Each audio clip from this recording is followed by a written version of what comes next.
जब आज की जेन जी सुपर हीरो और मल्टीवर्स की दुनिया में खोई हुई है, तब डायरेक्टर और राइटर अश्विन कुमार ने एक ऐसी मूवी बनाई है जो भारतीय कथाओं में से एक है, जिसकी शक्ति, करुणा और भक्ति की मिसाल जो है हमेशा दी जाती है। भगवान नरसिम्हा पर यह मूवी बनाई गई है। इस मूवी को सिर्फ एक एनिमेटेड मूवी कहना इसकी गहराई के साथ नाइंसाफी होगी। महाअवतार नरसिम्हा एक आध्यात्मिक यात्रा है, एक विजुअल चमत्कार है और एक ऐसा इमोशनल एक्सपीरियंस है जिसे आप लंबे टाइम तक भुला नहीं पाएंगे। महाअवतार नरसिम्हा इतनी पसंद क्यों आ रही है, उसके पीछे के फैक्टर्स आपको बताता हूं। आप देख रहे हैं दुनियादारी, मैं हूं आरजे कार्तिक। तो महाअवतार नरसिम्हा में जो कहानी बताई गई है उसकी शुरुआत होती है ऋषि कश्यप के घर से, जहां जन्म लेते हैं दो जुड़वा असुर पुत्र हिरण्याक्ष और हिरण्यकशिपु। बचपन से ही इन दोनों का एक ही पर्पस था, भगवान विष्णु जी से बदला लेना। हिरण्याक्ष के आतंक से धरती कांपने लगती है। भगवान विष्णु जी वराह अवतार लेते हैं, उसका संहार करते हैं, लेकिन कथा यहीं समाप्त नहीं होती। अब बारी थी उसके भाई हिरण्यकशिपु की, जो सत्ता और अहंकार का सिंबल बन चुका था। उसने ब्रह्मा जी से ऐसा वरदान मांग लिया था जिससे उसे मारना लगभग नामुमकिन हो गया। और उसी हिरण्यकशिपु के घर पर जन्म होता है उसके सबसे बड़े विरोधी का, उसके ही पुत्र प्रहलाद का, जो विष्णु जी का अनन्य भक्त था। 5 साल का प्रहलाद अपने पिता के हर आदेश के खिलाफ जाता है, भगवान की भक्ति करता है। हिरण्यकशिपु से मारने की कई कोशिश करता है, लेकिन हर बार असफल रहता है। और फिर वो क्षण आता है जब भक्त की रक्षा के लिए भगवान स्वयं प्रकट होते हैं नरसिम्हा अवतार में। ना इंसान ना पशु, एक ऐसा रूप जो हर शर्त के पार था। वो दृश्य जब भगवान स्तंभ से प्रकट होते हैं, इतना जबरदस्त और इमोशनल दिखाया गया है कि रोंगटे खड़े हो जाते हैं। अब बात करते हैं महाअवतार नरसिम्हा को स्पेशल क्या बनाता है। सबसे पहला एनिमेशन, जो आपकी सोल को छू जाएगा। इस मूवी की सबसे बड़ी ताकत है उसका विजुअल ट्रीटमेंट। हर फ्रेम ऐसी लगती है जैसे किसी मंदिर की दीवार से उतारकर पर्दे पर जो है ला दिया गया। फिल्म में भगवान विष्णु जी के दो अवतारों वराह और नरसिम्हा अवतार, दोनों को जिस भव्यता और शुद्धता से दिखाया गया है, वो भारतीय एनिमेशन की ऊंचाई को एक नई डेफिनेशन देता है। और हैरानी की बात यह कि इस फिल्म का पूरा वीएफएक्स इंडिया में ही तैयार हुआ है। यह देखकर के गर्व होता है कि भारत भी अब वर्ल्ड क्लास एनिमेशन देने में कैपेबल है। दूसरी बात, कहानी नहीं, ये एक एक्सपीरियंस है।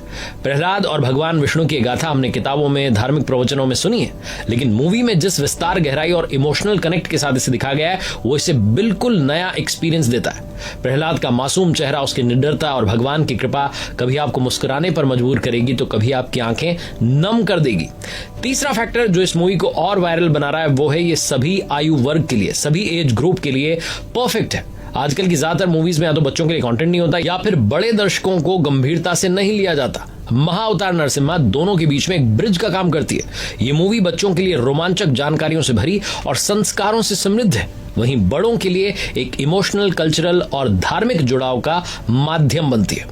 चौथा फैक्टर यह है कि एक नया देव यूनिवर्स शुरू होने जा रहा है। मार्वल और डीसी जैसे सिनेमैटिक यूनिवर्स को देखते हुए समय आ गया है कि भारतीय संस्कृति का भी अपना एक सिनेमैटिक यूनिवर्स हो, and that's exactly what महाअवतार Narasimha.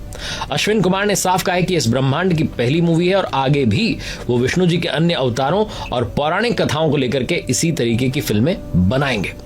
IMDb rating की बात करूं, माउथ पब्लिसिटी की बात करूं, तो जहां कई सारी मूवीज करोड़ों की मार्केटिंग करते हैं और फिर भी वो दर्शकों तक नहीं पहुंच पाते, वहीं महाअवतार नरसिम्हा ने IMDb पर माउथ पब्लिसिटी और कमाल की जो मूवी है, कमाल की जो परफॉर्मेंस है, उसके जरिए 9.9 की रेटिंग जो है हासिल कर ली है। सोशल मीडिया पर इसे देखने वालों ने इसे मास्टरपीस और इमोशनली डिवाइन तक कहा है। महाअवतार नरसिम्हा में सब कुछ जो है सुंदर है, अद्भुत है और अभूतपूर्व है, लेकिन कुछ कमियां रही जाती है।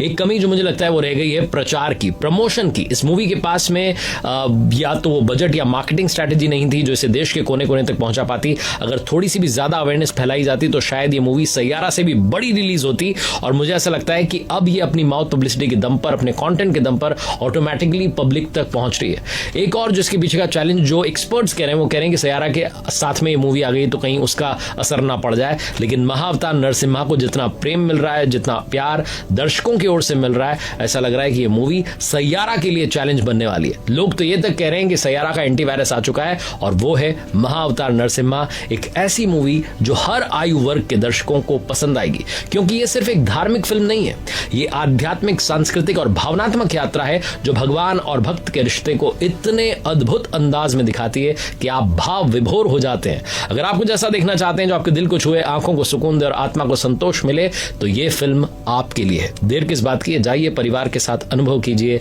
जय श्री कृष्ण, जय श्री नरसिम्हा।